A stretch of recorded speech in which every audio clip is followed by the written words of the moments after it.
2050 সাল কেমন হবে পৃথিবী একটু ভাবুন তো।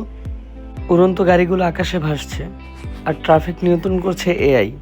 রাস্তায় কোনো জ্যাম নেই, দুর্ঘটনা শূন্যের কোঠায়। মানুষ আর ল্যাপটপ বা ফোন ব্যবহার করে না, কারণ ভার্চুয়াল রিয়েলিটি ও হলোগ্রাফিক টেকনোলজি আমাদের পুরো জীবন বদলে দিয়েছে। রাস্তায় কোনো ড্রাইভার নেই, কারণ সব গাড়ি স্বয়ংক্রিয়, একে অপরের সাথে যোগাযোগ করছে এআই সিস্টেমের মাধ্যমে। দুর্ঘটনার ভয় নেই। স্বাস্থ্যসেবায় এসেছে বিপ্লব।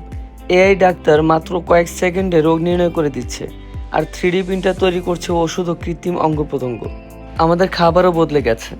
3D ফুড প্রিন্টার মাত্র কয়েক মিনিটে প্রিন্ট করছে সুস্বাদু খাবার। কৃত্রিম মাংস এখন আরও স্বাস্থ্যকর ও পরিবেশ বান্ধব।